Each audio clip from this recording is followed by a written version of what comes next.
Hello दोस्तों, मैं doctor Narendra Rohilla, संजीवनी plus hospital, medical चौक, रोहतक। आज का टॉपिक है नी जॉइंट की आर्थराइटिस और उसके बचाव। नी जॉइंट की आर्थराइटिस समझने के लिए सबसे पहले हम समझेंगे कि नी जॉइंट का स्ट्रक्चर कैसा है। नी जॉइंट बेसिकली 3 बोन से बना है। ऊपर की बोन फीमर, नीचे की बोन टिबिया और फ्रंट की बोन पटेला। ये तीनों बोन मिलके हमारा नी जॉइंट बनाती हैं। नी जॉइंट की आर्थराइटिस को समझने के लिए हम इस मॉडल की हेल्प लेते हैं। जैसे कि इस मॉडल में दिखाया गया है, नी जॉइंट की ये सरफेसेस ये थोड़ा डिफरेंट कलर से दिखाई गई हैं, जिसको हम कार्टिलेज बोलते हैं।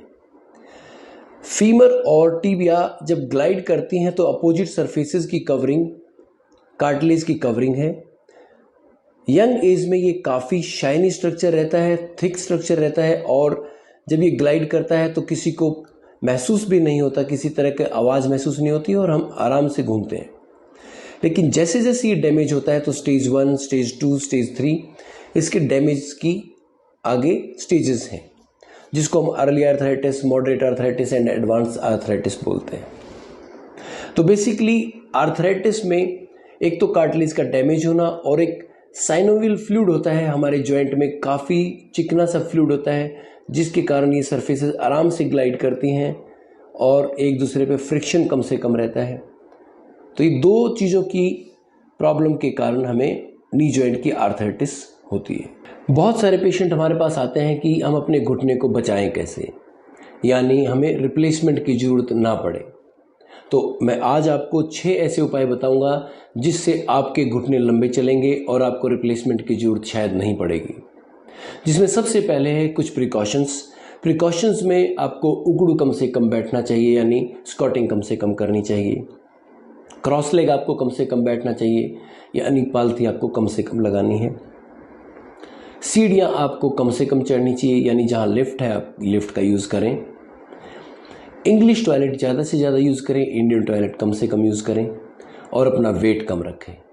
ये 5 उपाय करेंगे, ये 5 प्रिकॉशंस रखेंगे तो आपके घुटने पे लोड कम पड़ेगा, आपके घुटने पे प्रेशर कम पड़ेगा, आपका कार्टिलेज कम घिसेगा। नंबर 2, न्यूट्रिशन में कुछ फूड ऐसे हैं जो हमारे नी जॉइंट या बाकी जॉइंट्स के आर्थराइटिस से बचाव रखते हैं और जॉइंट्स को हेल्दी रखते हैं, जैसे हल्दी, अदरक, garlic, dry fruits, flax seeds and fenugreek seed यानी मेथी दाना। इन फूड्स को आप ज़्यादा से ज़्यादा अपनी डाइट में इस्तेमाल करें, ये आपकी जॉइंट्स के लिए काफ़ी फ़ायदेमंद होंगे। जो फूड हमें नहीं खाने हैं, जैसे फास्ट फूड नहीं खाने हैं, ज़्यादा मिर्च मसाले नहीं खाने, एसिडिक फूड से बचना है, ज़्यादा चाय कॉफ़ी नहीं पीनी है। एसिडिक फूड से जितना हम बचेंगे और एल्कलाइन फूड जितना हम लेंगे वो हमारी हेल्प करेंगे और जॉइंट को अच्छा रखेंगे। नंबर 3 है एक्सरसाइजेस में हमारी घुटने के ऊपर की मसल्स और घुटने के नीचे की मसल्स अगर हम स्ट्रांग बनाएंगे तो हमारे घुटने पे कम से कम लोड पड़ेगा। यानी घुटने के ऊपर की मसल्स फ्रंट में है हमारी क्वाड्रिसेप्स की मसल्स, बैक में है हमारी हैमस्ट्रिंग की मसल्स, नीचे है हमारी काफ की मसल्स। तो इन तीनों की एक्सरसाइजेस करें, स्टैटिक नी एक्सरसाइज करें, और इन एक्सरसाइजेस में साइकिलिंग सबसे बढ़िया एक्सरसाइज है। बहुत सारे लोग बोलते हैं कि साइकिलिंग से हमारा घुटना और नहीं घिसेगा क्या, तो उनको मैं बता दूं कि साइकिलिंग उनके लिए सिर्फ मना है जिनको पटेलोफेमरल आर्थराइटिस है, यानी पटेला की और फीमर की आर्थराइटिस है, ताकि उनका बैंड होगा तो ये प्रॉब्लम होगी। अदरवाइज हमारा सारा वेट हिप के ऊपर रहता है साइकिलिंग के दौरान और हमारे नीज फ्री रहते हैं, उनके ऊपर कोई लोड नहीं रहता है, सिर्फ हमारी मसल्स की एक्सरसाइज हो रही होती है। तो इसलिए साइकिलिंग सबसे बढ़िया एक्सरसाइज मानी जाती है। काफ़ी सारे ओरल सप्लीमेंट्स भी मार्केट में अवेलेबल हैं जो हमारे कार्टिलेज की और साइनोवियल फ्लूइड की हेल्थ को बेटर रखते हैं, जैसे chondroitin sulphate, glucosamine, MSM, boswellia serrata, rosehip extract, collagen peptide, denatured collagen, Univestin आदि। तो इनका सेवन भी आप डॉक्टर की सलाह से कर सकते हैं।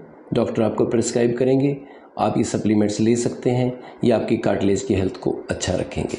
नंबर 5, आप जब भी डॉक्टर के पास जाएंगे तो 2 टाइप के इंजेक्टेबल ट्रीटमेंट भी कार्टिलेज और साइनोवियल फ्लूइड की हेल्थ के लिए मार्केट में अवेलेबल हैं, या डॉक्टर आपको बता सकते हैं। जैसे जो मार्केट में एक फ्लूइड वाला इंजेक्शन आता है जिसको हम लुब्रिकेंट फ्लूइड या विस्को सप्लीमेंट का इंजेक्शन बोलते हैं, वो आप साल में 1 बार अपने जॉइंट के अंदर इंजेक्ट करवा सकते हैं।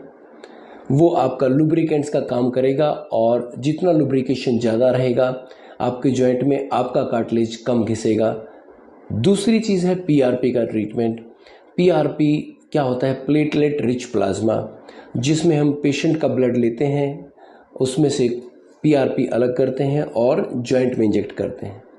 इन दोनों ही चीज़ों के कोई साइड इफ़ेक्ट नहीं है, क्योंकि जो विस्को सप्लीमेंट का इंजेक्शन है वो सेम कंपोजिशन का इंजेक्शन है जो हमारे नी जॉइंट में साइनोवियल फ्लूइड है। और पीआरपी में क्योंकि हमने पेशेंट का ही ब्लड लिया है तो उसमें पेशेंट को ही इंजेक्ट कर रहे हैं, तो उसमें पेशेंट का लॉस नहीं है। 6th और लास्ट जो ऑप्शन है वो ये है कि जब हमारा कार्टिलेज डैमेज हो गया है और काफ़ी पेनफुल है और ये सारी चीज़ें हमारे पहली 5 चीज़ें ज़्यादा काम नहीं कर रही है, तो सर्जिकल ट्रीटमेंट भी है जो हमारे को कई बार जॉइंट रिप्लेसमेंट से बचा सकता है, अगर ये अर्ली स्टेज है तो, जिसमें हम आर्थ्रोस्कोपिक सर्जरी करते हैं, डिब्राइडमेंट करते हैं और कुछ माइक्रो फ्रैक्चर्स क्रिएट करते हैं कार्टिलेज डैमेज की जगह पे, जिससे ब्लड का सर्कुलेशन बनता है। क्योंकि कार्टिलेज एक नॉन मस्कुलर स्ट्रक्चर है जिसमें अपनी ब्लड की सप्लाई नहीं रहती है, तो हम उसमें माइक्रो फ्रैक्चर क्रिएट करके कुछ ब्लड की सप्लाई क्रिएट करते हैं और उससे जब वो ब्लड जमता है तो वो कार्टिलेज की फॉर्म ले लेता है। तो ये भी कुछ हद तक पेशेंट का पेन रिलीफ कर देता है और कई बार अगर घुटने को रिप्लेसमेंट से बचाता नहीं है तो डिले जरूर कर देता है। हालांकि पैटेलोफेमरल आर्थराइटिस में ये ट्रीटमेंट सबसे कारगर ट्रीटमेंट है क्योंकि वो नॉन वेट बेरिंग जॉइंट है। मुझे आशा है कि ये वीडियो आपकी नी जॉइंट की आर्थराइटिस से बचाव में आपकी हेल्प करेगा और आप अपने जॉइंट्स को ज़्यादा सेफ रख पाएंगे। Thank you.